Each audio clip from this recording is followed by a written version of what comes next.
Salut tout le monde. Bon, à la base je devais faire juste une vidéo sur Fallout 76, mais on a appris hier que Bethesda France avait fermé. Donc c'est l'équipe qui gérait la communication en France, mais aussi forcément les créateurs de contenu, etc. Donc ils ont fermé, comme ça, du jour au lendemain. A priori ce serait pour éviter des doublons de postes. Alors c'est pas très clair, mais bon, quand on est viré et qu'on nous dit ça, on trouve ça un peu bizarre. Le doublon de quoi? De qui? Enfin je veux dire, il y a 15 employés qui gèrent toute la francophonie. S'ils ont créé des postes, a priori les doublons c'est pas à eux, donc a priori ils ont été dégagés du jour au lendemain, et on suppose que leur boulot va être géré par des freelances qui gèrent déjà pas mal de jeux en même temps. Ça se fait, hein, notamment pour du community management, mais là on parle vraiment d'employés qui étaient là pour gérer tout ce qui était francophone, la communication, etc. Ce serait donc Microsoft qui a décidé de dissoudre les locaux, et du coup bah ça fait partie des nombreux renvois qui ont eu lieu dans le monde du jeu vidéo. Si on prend que Microsoft, là c'est du Microsoft, Bethesda appartient à Microsoft, ils ont viré 1900 employés chez Bethesda et Activision Blizzard. Alors que financièrement, normalement, bah ça va. En tout cas, j'imagine que ce n'est pas financier, puisque bon, ils ont Starfield qui est sorti il y a pas longtemps. Et puis ils nous assommaient avec des chiffres du style, regardez, il y a plein de gens qui jouent à notre jeu, 10 millions de ventes en 3 jours, machin truc. À côté, il y a la série Starfield là sur Amazon qui carry Fallout. C'est-à-dire que vraiment, il y a plein de joueurs qui se sont remis à Fallout 4, qui se sont mis à Fallout 76, sur laquelle d'ailleurs cette vidéo était censée être le sujet. Mais non, ils continuent à virer des gens. Donc je ne comprends pas pourquoi ça part autant en couille. J'ai l'impression que Microsoft s'amuse un petit peu à démanteler ses nouveaux jouets, donc ses acquisitions, que ce soit Activision Blizzard ou Bethesda, tel un bébé qui démembre une poupée, et je pense que c'est peut-être parce que le Game Pass ne leur rapporte pas assez. Et ça corrèle un peu avec le fait qu'il y a à peu près 6 mois, Microsoft a dit qu'il serait capable de se barrer du marché du gaming si le Game Pass ne marchait pas assez. Donc oui, vous avez bien entendu, peut-être qu'en 2027, il n'y aura plus du tout de Xbox, plus de jeux Microsoft, rien du tout. Enfin bref, à peu près comme ces 5 dernières années.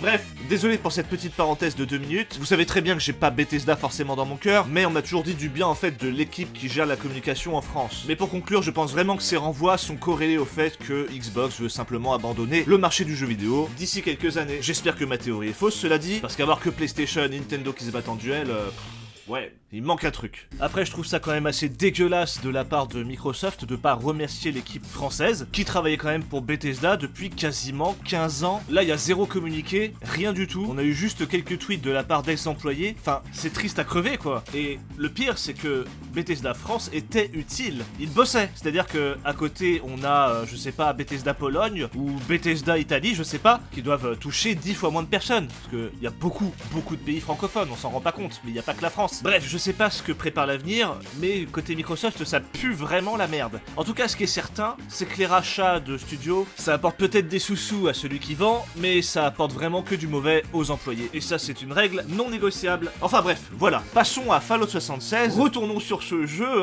la série m'a hypé comme tout le monde. Voyons voir ce que ça donne aujourd'hui. Je suis d'autant plus hypé que quelqu'un a dit sur Twitter que c'était le meilleur game as service de ces 10 dernières années. Bon, il a certainement pas joué à Helldivers 2, mais let's go. Allez, on lance le jeu et...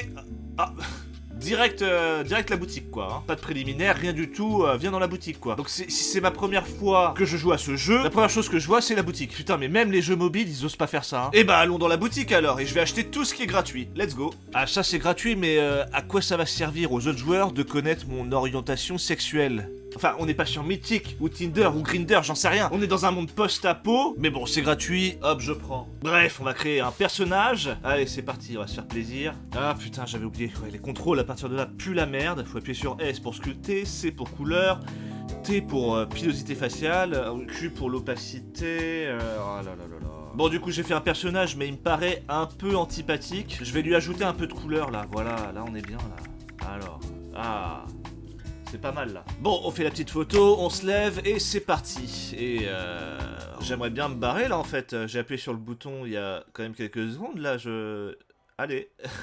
En attente d'une réponse du serveur. Ah bah ça commence bien. Allez, c'est ouvert, on prend du stuff et on quitte l'abri. Ah putain, attendez. Wow, calmez-vous là. C'est quoi toutes ces putains d'animations? Bon, on va voir où est-ce qu'on est exactement. J'appuie sur échappe et il me propose de venir sur la boutique. Non mais c'est une blague. Les gars, j'ai littéralement 3 minutes de jeu. Laissez-moi découvrir un peu avant de me demander d'acheter des trucs. Un peu de respect là. Oh, il y a des humains maintenant. Incroyable. C'est vrai qu'au début de Fallout 76, il n'y avait que des robots qui pouvaient nous donner des missions, etc. Maintenant, il y a des humains. Peut-être qu'ils auraient dû en mettre dès le début en vrai. Ah, par contre, on peut pas les tuer.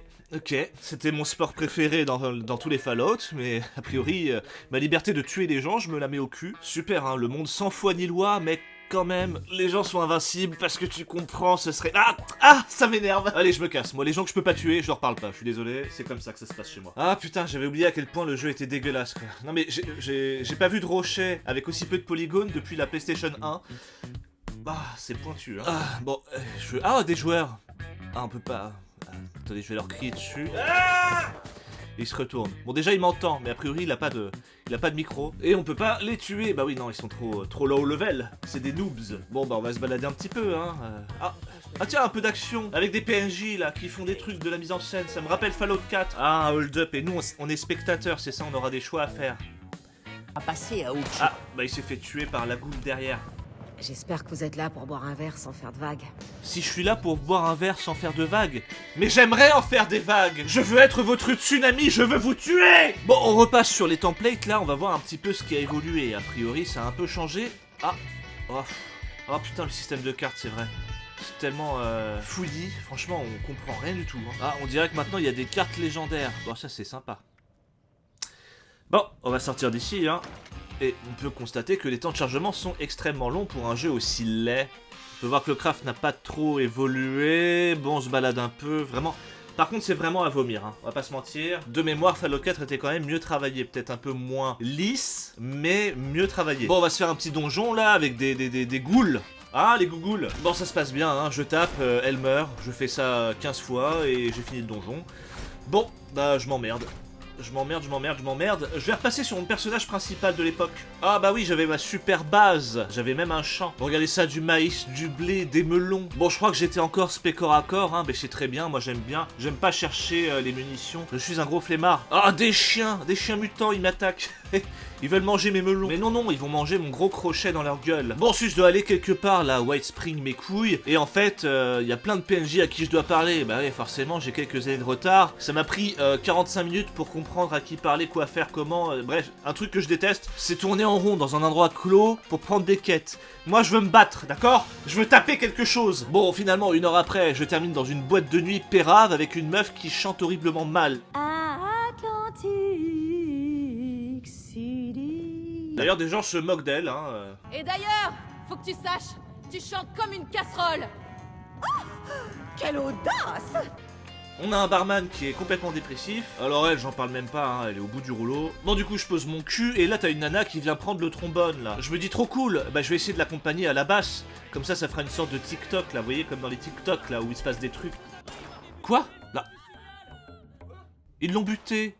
Ah merde, fait chier. Ça ferait le buzz, mais sur TikTok, on peut pas mettre de gens qui meurent. Pas de violence. Par contre, des gamines de 13 ans qui twerkent sur de la musique de merde, là, ça y va. Bref, du coup, je les bute tous, hein. Mais pauvre trompettiste. Bon, d'un côté, elle a peut-être réalisé un rêve d'artiste. Mourir sur scène. Peut-être qu'elle a le dos plié en 4, mais elle est morte, le sourire aux lèvres. Et ça, c'est beau, putain, j'ai envie de chialer. Pas vous? Bon, du coup, cette journée m'a un peu fatigué, et je vais me coucher. Et je sens mon âme sœur près de moi. Mais y a personne, à part mes deux mains. Et vous, qui regardez cette vidéo... Bon, conclusion, ce Fallout 76 sur lequel j'ai passé une journée, je sens qu'il y a du contenu. Bon, par contre, le harcèlement par la boutique, là, non, juste, faut arrêter, là. C'est pas normal de casser autant les couilles aux joueurs pour qu'ils dépensent leur argent dans des cosmétiques. Laissez-nous tranquilles, putain. Voilà, si vous êtes chaud pour que je repasse une petite journée, ça peut être un concept, d'ailleurs, une journée sur un jeu, voir ce que ça donne, est-ce que j'accroche, etc. Et ça peut être sur un jeu sur lequel je suis déjà allé, ou un nouveau jeu, comme en tant que nouveau joueur. Bah, on pourrait faire Fallout 4, hein, pour la prochaine, je sais pas si vous... vous me dites. Voilà, moi si je peux surfer sur la hype de Fallout en ce moment, j'y vais, hein. Je vous fais des bisous en tout cas et je vous dis à la prochaine. Ciao. Concernant la fermeture de Bethesda France, j'ai mis un tweet en description que vous pouvez retweet un maximum. Ça permettra de faire comprendre à Microsoft qu'on est au courant. Supprimer des postes, c'est une chose, mais supprimer des postes sans aucun mot, c'en est une autre. C'est aussi bien irrespectueux pour les employés que pour ceux qui bénéficiaient de leur travail, que ce soit de traduction des jeux ou de la relation presse. Et pour terminer, je travaille pas avec eux, mais ce genre de procédé, je trouve ça scandaleux.